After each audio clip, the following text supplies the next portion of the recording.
The movie starts with a scary moment. A passenger plane crashes straight into the ground. From the burning wreck, only a few people survive. One of them is Eric. He wakes up in the middle of the fire, shocked and confused, barely able to move.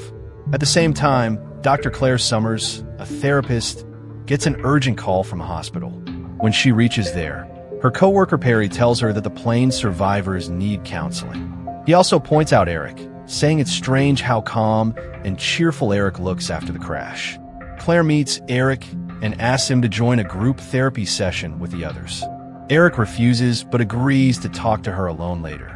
Before she leaves, he suddenly tells her to call her sister, something he should not know. Claire is confused but stays quiet. When Claire goes home, she meets her old neighbor, who gives her laundry back and offers to help with her newspaper. Claire tries calling her sister Emma, but Emma doesn't pick up. At the first group session, Claire meets all the survivors. Some say they heard an explosion before the crash, others are not sure.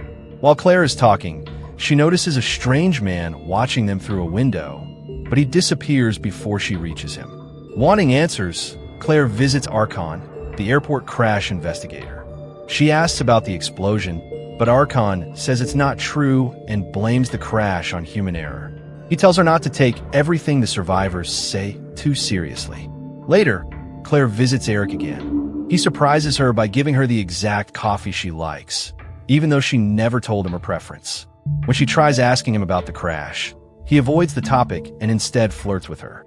Claire refuses and asks him to come to the next group meeting. Claire then talks to Perry about Eric knowing strange things. Perry laughs and jokes that maybe Eric can read minds. When she mentions Archon, Perry warns her to stay out of the investigation and just focus on her therapy work. At the next session, one survivor named Dean is missing. No one knows where he is. Another survivor, Sharon, looks upset, and when Claire tries to comfort her, Sharon gets angry and leaves. Later that day, Norman, another survivor, runs to Claire in fear and asks her to drive him away. On the way out, they see the same man who was spying earlier. Norman says he works for the airline and is trying to silence them. He believes there was an explosion and that the airline is hiding the truth. After dropping Norman off, Claire visits Eric again. She finds him painting and listening to music. He asks her to paint with him, and she joins. When a dog barks outside, Eric freezes. He says he knows the dog, but doesn't understand how. When Claire reaches her apartment again, her old neighbor teases her about liking Eric. Claire denies it, but the lady says life is too short to be scared. The next day, only 2 survivors come for the session. Before Claire can ask about the others, Archon shows up without warning. When she questions him, he admits he's been watching the survivors because they are in a fragile condition and can easily get confused. Soon after, Claire visits Eric again and finds him standing on the edge of his rooftop. He invites her to join him. When she comes up, he opens up about his past, saying he once ran away from marriage because he was afraid of commitment. He asks about her life, but Claire doesn't share much. Eric tells her the crash changed him completely and feels like he got a second life. Then, suddenly, he jumps off the roof. Claire panics and runs to the edge, but Eric is standing below, totally fine, as if nothing happened. Claire gets angry at him for scaring her, but Eric just laughs. To change the mood, Eric takes Claire on a bike ride. They later sit together on a small boat. When Eric tries to kiss her, Claire stops him. Eric then says he wants to go for a swim. Claire feels like he's doing risky things because the crash made him obsessed with feeling alive again. Before she can stop him, he jumps into the water. Claire calls out, thinking he is joking again, but when he doesn't answer, she panics and jumps in after him. He finally comes up and asks if she was trying to save him. She denies it, but their playful moment turns into something romantic. Later, they end up sleeping together at her apartment. Afterward, Claire asks him how he knew about her sister, but Eric avoids the question and talks about their relationship instead. Claire finally opens up and talks about Emma. She explains Emma is successful and liked by everyone, but they don't get along, and a big fight in the past made them stop talking. Eric gently tells her that nothing is worth staying angry over for so long. That night, Claire finds an old letter she once wrote to Emma, but never sent. Feeling guilty, she decides to visit her. When she reaches the house, No one answers the door. She leaves flowers outside and heads back. On her way out, she surprisingly runs into Archon. He warns her harshly that being in a relationship with a patient could destroy her career. Worried, Claire goes to Perry. She tells him everything about the missing survivors, the explosion the survivors mentioned, and how Archon keeps acting strange.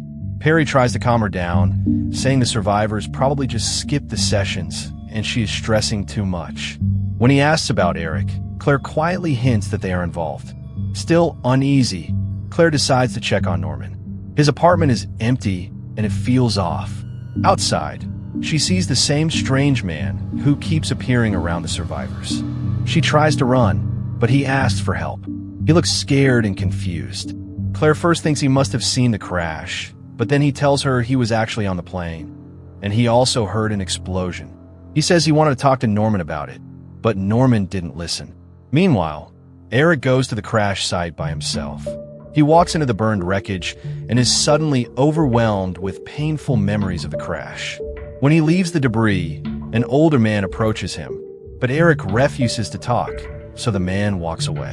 Claire takes the frightened stranger to Archon's office to confront him again. She accuses Archon of lying and hiding the truth because the stranger heard an explosion.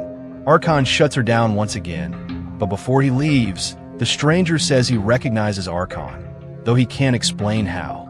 At the next session, only Shannon shows up. As they sit together, Shannon sees a woman outside and becomes terrified. Claire tries to calm her and takes her home. Later, Claire drives Shannon home with Eric sitting beside her. Shannon cries quietly in the back seat.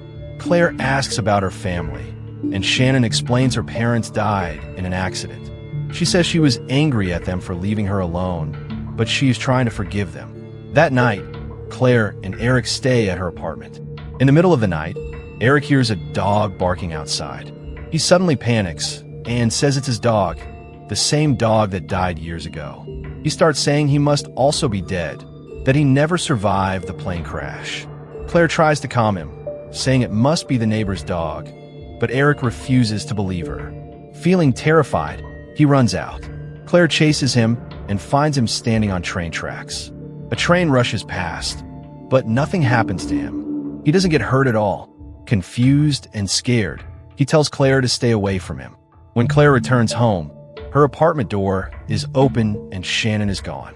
Claire calls out her name, but instead her elderly neighbor shows up. The woman calmly tells her that Shannon left with a man and a woman, and gently tells Claire to rest. The old neighbor tells Claire not to worry and says that everyone, including Eric, will be fine. But Claire starts feeling strange because she never mentioned Eric's name to the woman. Confused and scared, she rushes back to Perry. She tells him that the survivors are disappearing one by one. Perry tries to calm her, but Claire thinks Archon has gotten to him too. Their argument gets heated, and Claire leaves angrily. As Perry closes the door, the old lady suddenly appears behind it, and the two share a quiet, creepy look. Still shaken, Claire goes back to Emma's house, but it is empty again. Tired and confused, she sits on the steps outside. That's when Archon suddenly shows up. This time, he speaks clearly. He says that everyone from the plane crash is dead. He explains that the pilot made a terrible mistake because he was dealing with emotional problems. Claire refuses to believe him. She argues that the survivors heard an explosion and that the pilot tried to save them. But Archon angrily says she's wrong. Then he reveals the shocking truth. He knows what happened because he was the pilot. Claire is stunned. She tries to talk to him again, but he walks away. She notices his bag on the ground and opens it. Inside, she finds files and the plane's passenger list. When she looks through the names, she finds her own. At first she's confused, but slowly her memories return. She realizes she was on that same flight with Eric and the others. The truth hits her hard, and she breaks down crying. The next day, Claire goes to find Eric. She hugs him tightly and tells him about the list. She asks why he never told her. Eric explains gently that some things can't be forced. She had to discover the truth herself. Claire suddenly remembers their first meeting on the plane, how they talked, introduced themselves, and how she told him about Emma before the crash. Eric then explains that when people die, They often see familiar faces one last time. These are people or memories who come to help them move on. For Eric, it was his grandfather and his old dog. He asks Claire who came for her, and she remembers the old lady, her Aunt Tony, and Perry, a man she knew from a museum she visited as a child. Claire asks about the other passengers. Eric explains that they're just like the two of them, trying to accept what happened and move on. Then he tells her the final truth. No one survived the crash. Claire suddenly remembers everything. How she sat next to Eric on the plane, how they talked, and how the crash ended their lives. But now, in this strange place between life and death, they're trying to let go. In the final scene, Emma visits Claire's empty apartment. She finds her sister's belongings and discovers the letter Claire wrote years ago, but never gave her. As she reads it, tears fill her eyes. Don't forget to like this video and subscribe to our channel. Thanks for watching.